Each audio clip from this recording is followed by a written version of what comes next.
오늘은 뜻이 하늘에서 이루어진 것 같이 땅에서 이루어지다라는 기도를 가지고 우리가 함께 드렸으면 좋겠습니다. 이것이 세 번째 기도입니다. 뜻이 하늘에서 이루어진 것 같이 땅에서 이루어지다. 여러분, 이 영화 본 적 있습니까? 이 브루스 올마이티라는 예전에 오래된 2003년도에 나왔던 영화인데, 저는 아직도 그 영화가 참 재미있고 인상적이고 또 생각할 부분들이 많아서 아직도 기억이 나고 있습니다. 짐 캐리라는 아주 유명한 배우가 또 주연을 맡았습니다. 그곳에 브루스 놀런이라는 리포터 기자 역할을 하는 그런 역이었습니다. 이런 내용이에요. 그 브루스 놀런이라는 사람이 지역 방송의 리포터로 아주 재치 있는 입담으로 그렇게 방송을 하던 사람인데, 그는 그런 또 익살스러운 그런 역할보다도 좀 근엄한 앵커 자리에 좀 앉고 싶은 게 그 사람의 꿈이었습니다. 그런데 라이벌이었던 다른 사람이 그 공석이었던 자리를, 앵커 자리를 차지하게 된 거예요. 그러니까 너무 바랐던 자리를 잃고 나니까 너무 실망하고 속상하고, 그래서 리포터를 하다가 자기도 모르게 분노해서 말실수를 한 것 같아요. 말실수를 하고 그로 인해서 회사에서 퇴사당하고, 또 오는 길에 건달들 만나서 매맞고, 또 사랑하는 애인 만났는데 또 싸우게 되고, 그러면서 또 오는 길에 차량 사고까지 나가지고 되는 게 하나도 없는 너무 속상한 그런 날이었습니다. 그러니까 하나님을 원망하면서 손가락질로 하나님 삿대질하면서 하나님 탓이라고, 내가 이렇게 어려워진 거 하나님 탓이라고 원망하던 그런 상황이었죠. 그때 재미있는 설정인데, 갑자기 하나님께서 삐삐로 문자 메시지를 보내는 겁니다. 어느 주소로 오라고 해서. 그래서 그 주소로 가서 하나님을 만난 겁니다. 하나님이 좀 흑인으로 나와요. 하얀 옷 입은 흑인으로 나오는데, 그 하나님을 만나서 이야기를 하다가 하나님이 내가 좀 휴가를 좀 다녀와야 될 테니까 일주일 동안 하나님 역할을 자네가 좀 하라고. 그래서 하나님 능력을 이 사람이 받게 됩니다. 하나님의 능력을 받으니까 온 세상을 내 뜻대로 할 수 있으니 얼마나 좋습니까? 그래서 제일 먼저 건달들을 찾아가서 복수합니다. 복수하고 또 그 능력으로 또 현장 리포터 일을 다시 하면서 늘 특종을 만드는 겁니다. 자기가 원하면 특종을 만들 수 있으니까. 그래서 미스터 특종이라고 별명까지 있을 정도로, 그러다 보니까 이제 라이벌에게 또 말실수를 하게 해서 앵커 자리에서 라이벌이 말실수해서 또 잘려 나오고, 자기가 또 그 자리를 차지하게 되고, 또 사랑하는 여인을 위해서 밤하늘에 있는 달을 이렇게 끌어당겨서 달을 가까이해서 또 사랑하는 여인의 마음도 다시 얻게 되고, 그래서 저 건너편 일본에서는 홍수가 나는 그런 사건도 일어나는 그런 재미있는 이야기들이었습니다. 그래서 하나님의 능력으로 원하는 모든 것을 얻을 수 있었던 이 브루스 놀런이라는 사람. 그런데 갑자기 자꾸 귀에서 환청이 들리기 시작합니다. 무슨 소리인지 몰랐는데, 이 하나님이 해야 될 일 중에 하나가 사람들의 기도 소리를 들어주는 것입니다. 그게 자꾸만 기도가 들리니까, 너무 많은 소리가 들으니까 일도 못하고 잠을 자도 잠을 잘 수가 없습니다. 그래서 이 모든 기도를 어떻게 하면 내가 잘 들을 수 있을까, 시스테마를 해야겠다 해서 캐비넷에다가 기도들을 다 정리하겠다 했더니, 캐비넷이 집안에 너무 가득 차서 안 되겠다, 포스트잇에다가 이 기도문들을 다 정리하겠다 했더니 방 안 전체가 포스트잇으로 눈처럼 쌓여버려서 아무것도 할 수 없었습니다. 그래서 최신 컴퓨터 인터넷망으로 야후라는 사이트 말고 야훼라는 사이트를 만들어 가지고, 야훼 사이트에다가 기도문들이 항상 올라올 수 있도록 정리를 했더니 하룻밤 사이에 154만 건의 그 기도문이 올라온 겁니다. 그걸 하나씩 다 이렇게 엔터를 쳐줘야 되니까 반나절이 걸려요. 그래 다 치고 나도 또 34만 건의 기도문이 또 올라와서 안 되겠다 해서 모든 파일에다가 다 예스라고, 다 기도응답 예스로 다 쳐줘 버렸습니다. 모든 사람들의 기도는 그때부터 다 응답받게 됩니다. 기도하는 대로 다 응답되기 시작하는데 그 다음날 밖에 나가 보니까 주식값이 막 오르고 사람들이 주식이 올라서 행복해하고 또 기도 사람들이 더 커서 더 행복해하는 사람도 있고 또 복권이 다 당첨돼 버렸습니다. 복권도 다 당첨되니까 너무 좋았는데 근데 문제가 시작됩니다. 한 도시에 복권 당첨자가 42만 명이 나와버려서 한 사람당 2만 원씩 받을 수밖에 없는 상황이 일어나서 이게 무슨 나라냐 하면서 사람들이 그때부터 폭동이 일어나기 시작합니다. 도시 전체가 마비됐습니다. 그때부터 이 브루스 놀런이라는 사람은 야, 하나님 역할 아무나 하는 게 아니다 해서 그때부터 참 행복은 내 뜻대로 내 기도대로 내 소원대로 되는 것이 아니구나라는 것을 깨닫게 되는 그런 내용이에요. 그리고 다시 하나님을 찾아가기 시작합니다. 그래서 하나님 그에게 이렇게 말해줍니다. 사람들이 소원이 뭔지는 알고는 기도할까? 숲을 반으로 가르는 것은 기적이 아니야. 마술쇼지.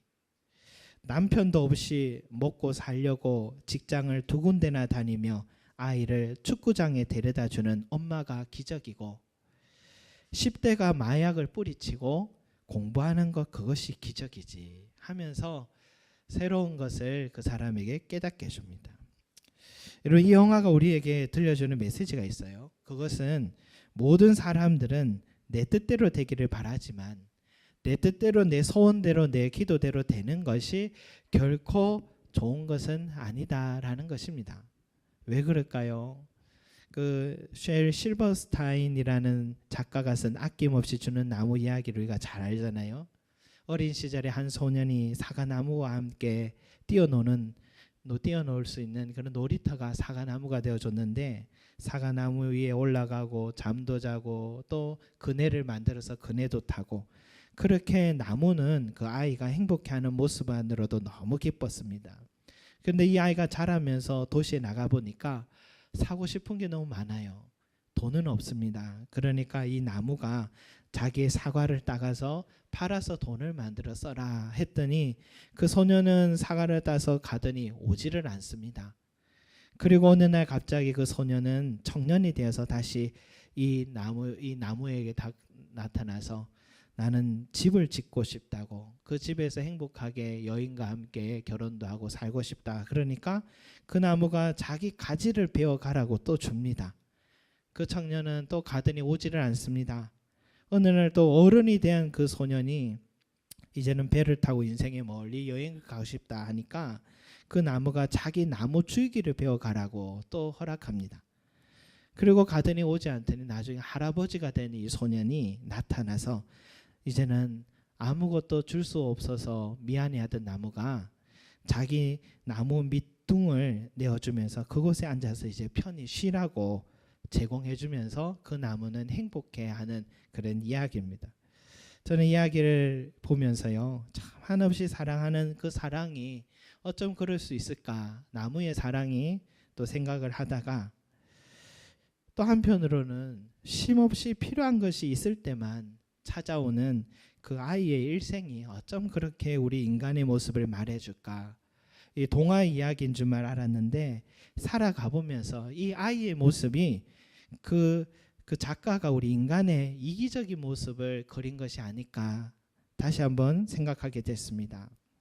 하나님 내 기도 들어주세요. 내 기도 들어주시면 이 기도만 들어주신다면 제가 교회를 위해서 하나님 나라를 위해서 또 선한 일들을 많이 하고 그러겠습니다. 하지만 과연 그럴 수 있을까요? 저는 그 영화에서 하나님 역을 맡은 배우가 한 말이 다시 마음에 와닿아요. 사람들이 소원이 뭔지는 알고 기도할까? 자기가 바라는 소원이 정말 자신에게 유익한 건지 무익한 건지 알기나 하고 기도하냐라는 것입니다. 어쩌면 이 작가의 그 본 인간의 모습이 사실이라면 그런 인간이 드리는 기도의 대부분은 한 치 앞도 모르는 자기 자신만을 위한 이기적인 기도들로 가득할 수 있습니다. 그 기도의 응답은 다른 이웃들에게도 도움이 되지 않지만 결국 자기 자신에게도 무익한 기도가 될 수 있는 것이죠. 사람들이 소원이 뭔지는 알고 기도할까? 이 한마디 속에 포함되어 있는 것 같습니다. 여러분, 예수님이 곧 예루살렘을 정복하고 임금이 될 것 같으니까 세베대의 두 아들이 예수님의 제자잖아요. 야고보와 요한입니다. 그 야고보와 요한의 어머니가 이제 예수님께 다가와서 이렇게 고하죠. 주의 나라에서 하나는 주의 우편에 하나는 주의 좌편에 앉게 명하소서. 예수님 이제 곧 예루살렘 정복하실 거니까, 임금이 되실 거니까 저희 두 아들 하나는 영의정 하나는 좌의정 자리를 미리 좀 약속해 주십시오라고 부탁한 것입니다. 그때 예수님이 뭐라 하십니까? 너희는 너희가 구하는 것을 알지 못하는도다 라고 했습니다. 너희가 소원하는 것인지 모르고 지금 기도하고 있다라는 뜻이죠. 지금 주님이 가시는 길이 어떤 길인지 알았더라면 함부로 그런 기도 못했을 텐데 전혀 자기 뜻을 기도 속에 투영시키니까 엉뚱한 기도를 하고 있다라고 말씀하신 것입니다. 여러분, 우리는 이런 기도하지 않습니까? 성경에도 보면 아브라함이요, 내 후손을 통해 분명히 큰 민족을 세우겠다. 밤하늘의 별들과 저 바다 모래같이 큰 민족을 세우겠다라고 분명히 말씀하셨는데 아브라함은 어땠습니까? 그 약속의 말씀, 하나님의 뜻을 의지하고 믿지 않고 결국 자기 뜻을 선택하죠. 여종 하갈을 통해서 아이를 낳았습니다. 이스마엘을 낳아서 그가 하나님의 약속이라고 스스로 믿었던 것입니다. 자기 뜻을 하나님의 뜻에 투영한 겁니다. 야곱은 어떻습니까? 태어날 때부터 하나님께서 분명히 형 에서보다 야곱이 더 큰 민족을 세울 것이다 하나님이 약속하셨는데 야곱은 자기 방법으로 자꾸 장자권을 빼앗으려고 또 형과 아버지를 속여서 축복 기도를 받았습니다. 자기 뜻대로 한 것입니다. 요셉의 형들은 어떻습니까? 하나님이 기뻐하지 않은 일임에도 알았음에도 동생 요셉을 미워하고 죽이려다가 결국 노예 상인들에게 팔아버렸죠. 다윗은 어떻습니까? 남편이 있는 아내라고 신하들이 분명히 말했고 하나님의 뜻이 아닌 것을 알면도 불구하고 결국 자기 뜻대로 밧세바를 취해버렸습니다. 예수님은 마땅히 십자가를 지고 죽으실 계획이었지만 자기 뜻을 이루고 싶던 가룟 유다가 그 죄된 자리에 서서 불의의 도구로 쓰임받게 된 것입니다. 여러분, 자기 뜻이 앞서고 자기 뜻대로 행한 이들 모두의 결과는 어떻게 됐을까요? 결국 하나님의 뜻이 그들의 불의한 행위를 뒤집어서 합력하여 선을 이루시고 하나님의 뜻이 승리하셨습니다. 그러나 그렇다고 해서 그들의 그 자기 뜻을 관철했던 그 행위가 그대로 용서된 것은 아닙니다. 아브라함은 몸종 하갈이 임신하고부터 나중에 사라를 통해 이삭을 낳을 때까지 그 가정이 평안하지 못했습니다.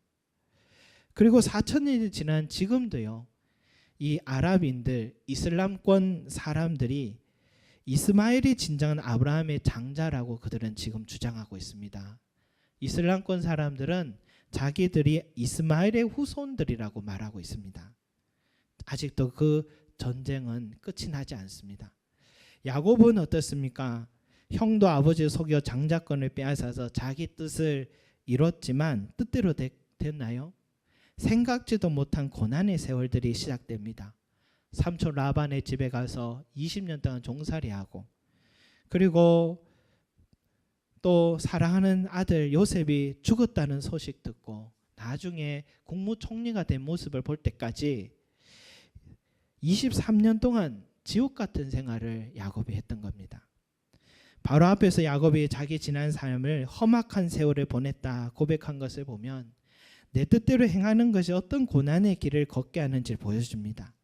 요셉의 형들은 어떻습니까? 눈앞에 요셉만 없어지면 이제는 좀 살만하겠다 생각해서 이렇게 팔아버렸는데, 그런데 이 요셉의 형들이요 늘 마음속에 죄책감에 짓눌려서 그렇게 살아가고, 요셉을 다시 만날 때도 아버지 야곱이 죽은 후에도 형들은 보복을 당할까봐 한 번도 하루도 발 뻗고 잠을 잔 적이 없습니다.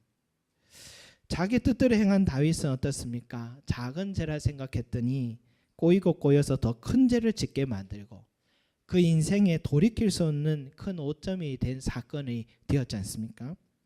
예수님을 판 가룟 유다는 자기 뜻대로 행한 결과 참혹한 죄책감으로 스스로 목숨을 끊었고, 예수님은 그에게 차라리 나지 않았으면 좋을 뻔했을 사람이다 라고 그렇게 말씀하셨습니다. 여러분, 드리고 싶은 말은요, 내 뜻대로 바라는 기도, 내 뜻대로 행한 그 선택들 대부분 다 내 조급함으로 하나님의 뜻과 전혀 반대의 길을 서게 만들고, 내 속에 내 욕심이 들어있어서 욕심이 죄를 잉태하고 죄는 사망을 낳는다는 말씀처럼 내 삶을 사망으로 몰아가고, 그 속에는 이기적인 쾌락만을 생각하여서 다른 이웃들의 삶을 파괴하고 내 영혼조차도 망하게 만드는 결과를 낳게 되는 것입니다. 여러분, 이것이 내 뜻대로 행한 기도, 내 뜻대로 행한 삶의 결과다 할 수 있습니다. 그러나 하나님의 뜻을 추구한다라는 것은 어떤 결과를 낳을까요? 여러분, 링컨 대통령이 성경을 어릴 때부터 항상 읽어왔습니다. 성경 속에는요, 하나님의 뜻이 무엇인지를 분별할 수 있게 가르쳐 줍니다. 그래서 자기 정치 생명을 다 바쳐서 성경의 뜻대로, 하나님 뜻대로 지키려고 흑인들을 강제로 잡아와서 노예로 부리고, 그것에 대해 아무런 죄책감을 갖지 못하는 미국 땅에서 노예 제도 폐지를 주장했습니다. 그리고 하나님 앞에서 모든 인간은 평등하다는 성경적 가치관, 노예를 자유하게 하라는 구약 성경의 말씀을 의지하여서 그는 북부와 남부가 갈라지고 전쟁을 시작하게 됩니다. 긴 전쟁이었죠. 노예가 아니면 죽음을 달라 했던 남부군의 이 거센 공격에 링컨 대통령이 이끄는 북부군이 수세에 몰리기 시작합니다. 그때 북부군 군사들이 모여서 기도를 하기 시작하는데 이렇게 기도했습니다. 하나님, 우리 편이 되어 주셔서 저 북군이 이기게 해 주십시오라고 기도를 했습니다. 그 기도를 들은 링컨이 이렇게 기도를 바꾸라고 합니다. 하나님이 북군 편이 되어달라고 하지 말고 우리 북군이 하나님 편에 서게 해달라 기도하라라고 기도하라고 바꾸었습니다. 여러분, 링컨과 북군들은 정의를 위한다고 피 흘려 싸우지만, 그러나 그 속에도 내 뜻이 들어있는 것은 아닌지 항상 살피고 돌아보았습니다. 항상 하나님의 뜻대로 기도하고 행하고자 했던 링컨과 북부 군대가 끝없던 이 전쟁이 결국은 승리하게 되고, 수많은 흑인들이 자유하고 해방하게 됐고, 하나님의 뜻이 높이 들려졌고, 링컨은 미국 역사상 가장 위대한 대통령으로 기억되게 되었습니다. 여러분, 예수님은 완전한 하나님이지만 완전한 인간이다라는 우리는 기독교 교리를 믿습니다. 어디에서 완전한 인간임을 알 수 있습니까? 배고픔을 느끼시고 슬퍼하시고 눈물도 흘리시고, 심지어 죽음과 처형의 고통이 너무 두려워서 땀방울이 핏방울이 될 만큼 그만큼 끈적해지도록 기도하신 그 예수님의 모습은 완전한 인간임을 우리에게 말해줍니다. 통증을 느끼시는 것도, 두려움이 엄습하는 것도, 버림받는 고통도 다 우리와 다르지 않은 분이 예수님이셨습니다. 그러니 기도하실 때도 내 뜻대로 되기를 얼마나 바랐겠습니까? 그래서 이렇게 기도하죠. 내 아버지여, 만일 할 만하시거든 이 잔을 내게서 지나가게 하옵소서. 주님이 그렇게 기도했습니다. 여러분, 오늘 밤에 붙잡혀가서 모진 고문, 신문, 배신, 처형 당할 것을 미리 아시고 그 고난의 잔이 좀 지나가기를 바라신 것이 예수님의 인간의 모습이었고 인간의 기도였습니다. 그런데 주님은 그렇게 기도를 마치지 않았습니다. 그 기도의 시간이 계속해져 갈수록 예수님의 기도는 바뀌기 시작합니다. 그러나 나의 원대로 마시옵고 아버지의 원대로 하옵소서. 내 원대로 하지 말고 아버지 원대로, 아버지 뜻대로 되기를 원한다라고 기도를 하셨습니다. 여러분, 자기의 뜻을 기꺼이 내려놓고 아버지의 뜻을 택하셨습니다. 아버지의 뜻을 택한다는 것은 죽도록 막는 것입니다. 죽도록 고통당하는 것입니다. 그 고통 속에 십자가에서 처형당하고 죽는 것입니다. 저항 없는 어린 양처럼 하나님의 뜻을 구한다는 것은 그렇게 비참한 죽음을 말하는 것입니다. 여러분, 하나님의 뜻을 먼저 구하고 그 뜻대로 행하신 그 예수님께 어떤 일이 일어났습니까? 분명히 죽었습니다. 고통도 당하셨습니다. 그런데 하나님의 뜻을 행한 그 예수님을 아버지 하나님께서 다시 살리셨습니다. 부활의 영광을 우리 예수님께 허락하셨고 예수님에게 사망 권세를 이길 수 있도록 하셨습니다. 예수님 자신만 부활한 게 아닙니다. 모든 인류가 예수 그리스도를 말미암아서 사망에서 생명으로 옮겨지는 대이변이 일어난 것입니다. 그 예수를 말미암아서 이제 우리도 죽어도 죽지 않게 됐고 우리는 부활의 생명으로 다시 살아나게 됩니다. 그리고 하나님 나라에서 영생을 누리며 살아가게 되는 것입니다. 여러분, 아담은요, 하나님의 뜻이 아닌 자기 뜻을 선택함으로 인하여서 모든 인류에게 죽음의 저주를 받게 했지만 두 번째 아담이신 예수님은 자기 뜻이 아니라 하나님의 뜻을 선택함으로 모든 인류가 죽음에서 생명으로 옮겨지게 된 것입니다. 이것이 하나님의 뜻을 선택한 자의 축복입니다, 여러분. 제가 요즘 그 해치라는 드라마를 참 재미나게 보고 있는데 저희 집에는 주중에 이렇게 수요일도 금요일도 저녁에는 따로 TV를 보지 않고 주말 수요일과 금요일 그리고 주말에만 TV를 이렇게 보게 그래 통제하고 있습니다. 근데 제가 이 월요일 화요일에 하는 드라마를 보기 시작했습니다. 제가 룰을 스스로 깬 거죠. 그리고 보고 있다 보면 어느새 옆에 아이들도 다 같이 앉아 있더라고요. 자기도 모르게 앉아 있는 것 같습니다. 내용이 이런 거예요. 후에 이제 영조왕이 된 그 세제자로 책봉된 그 연인군 이금을 항상 못마땅하게 여기고 수단과 방법을 가리지 않고 자기가 왕이 되고자 했던 밀풍군이 있습니다. 연인군은 천한 무수리에게서 태어난 왕자지만 자기는 인조왕의 손자로서 자신이 왕이 되어야 된다 하면서 항상 열등감으로 왕자만을 바라본 그런 사람이 밀풍군이었습니다. 이 밀풍군이 어느 날 죄를 지어서 신문을 받을 때 연인군을 향해 이렇게 말합니다. 대체 내가 너랑 뭐가 달라서 너 같은 청껏도 가질 수 있는 그 자리를 왜 나는 안 되는 거냐 하고 하니까 옆에 있던 충신 이 이광자가 밀풍군을 향해서 이렇게 말합니다. 군대감, 왜 군대감이 아닌 세제 저하인지 그 이유가 정말 궁금하십니까? 어떤 것도 아닌 선택이 달랐기 때문입니다. 그게 누구든 한 인간의 지금을 만든 건 그 자신의 선택들이 만든 결과입니다. 이 말씀의 뜻을 모른다면 여전히 도리가 없는 것이고요 하고 그 이야기를 마치는데요. 저기는 이 대사가 명대사로 남아 있습니다.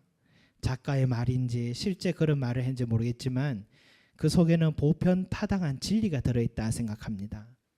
우리 인생이 매일마다 선택들의 순간입니다. 하나님을 전혀 모르는 사람들은 말할 것도 없고요. 그리스도인이라고 말하는 저와 여러분들은 항상 내 육신이 원하는 것을 택할 것인가, 성령의 소욕, 즉 하나님께서 원하는 것을 택할 것인가 라는 이 선택의 과정들이 우리 인생이다 할 수 있습니다. 그 선택들이 하나 둘 모여서 지금의 저와 여러분들의 삶을 이루어 왔고 또 앞으로도 그 선택들이 하나 둘 모여서 우리의 삶을 주님 앞에 섰을 때 그 열매를 올려드리게 될 것입니다. 여러분, 우리 예수님처럼 내 뜻이 아니라 아버지의 뜻을 선택하시는 저와 여러분이 되시기 소망합니다. 매 순간마다 큰일만이 아니라 매 순간마다 늘 주님이 원하시는 것을 택하시기 바랍니다. 그러다 보면 당장 눈앞에 손해를 감수해야 할 일도 있습니다. 우리 인생을 길게 본다면 그러나 그 선택이 바로 생명의 길이고 그 선택이 옳았다라는 것을 깨닫게 될 것입니다. 저는 내비게이션을 사용할 때마다 늘 감탄합니다. 어떻게 이리도 정확할까?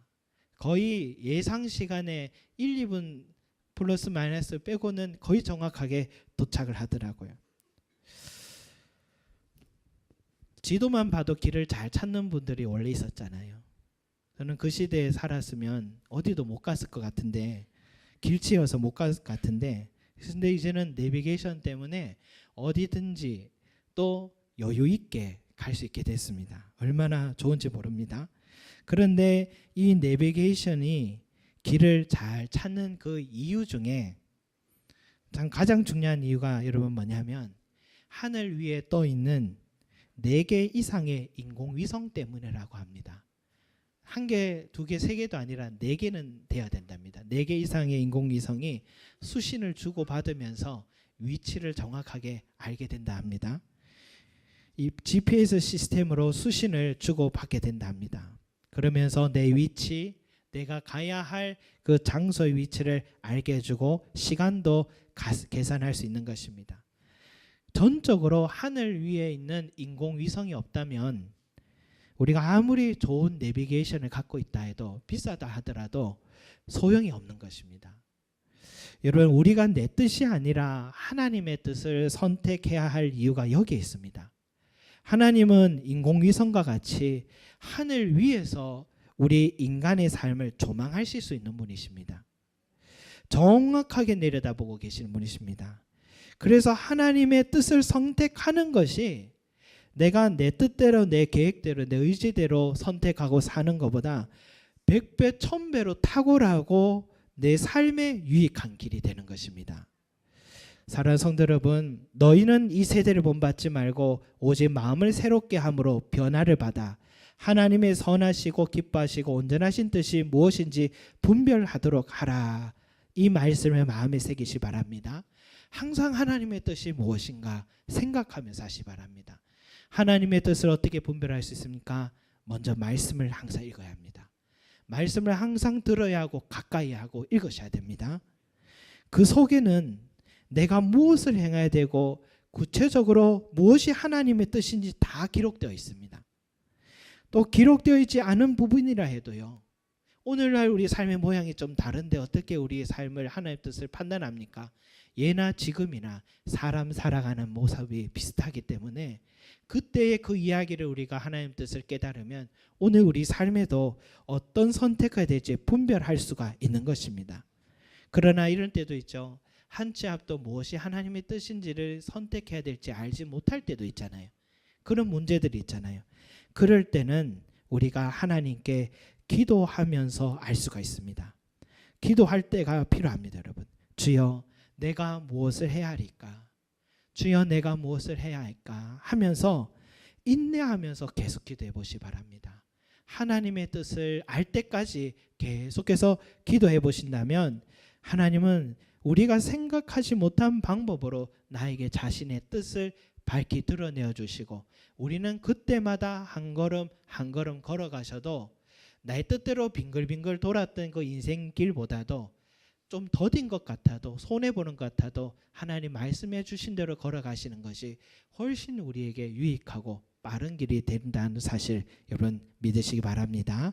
그래서 오늘 말씀에 뜻이 하늘에서 이루어진 것 같이 땅에서도 이루어지이다 라는 이 기도, 여러분 왜 하라고 하실까요?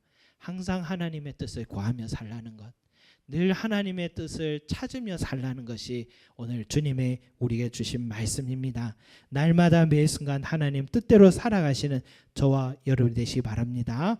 이런 기도를 드리고 이런 뜻대로 살아가는 사람만이 생명의 부활의 주님이 날마다 우리 삶을 생명의 길로 인도해 주실 줄로 믿습니다. 기도드리겠습니다. 사랑과 은혜가 많으신 우리 아버지 하나님, 부활의 주님께서 오늘도 우리와 함께 하시고 우리에게 생명의 길로 인도해 주기를 원하신 줄 믿습니다.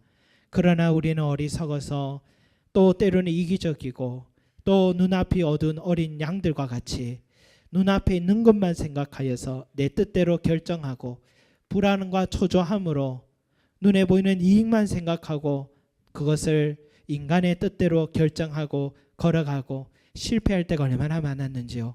성경은 우리에게 그것을 분명히 말해 주었는데 우리는 어리석어서 또 그 길을 걷고 있었습니다. 주여 이제는 그 길을 걷지 말게 하여 주시고 하나님의 뜻을 구하게 하여 주시옵소서. 하늘에서 이루어진 것 같이 이 땅에서도 이루어지기를 소망합니다. 내 삶에도 하나님의 뜻이 이루어지기를 소망하고 하나님의 뜻대로 기도하며 하나님 뜻대로 걸어가며 그래서 우리의 삶이 승리하는 삶이 될 수 있도록 축복하여 주시옵소서. 감사드리며 예수 그리스도 이름으로 기도드립니다. 아멘.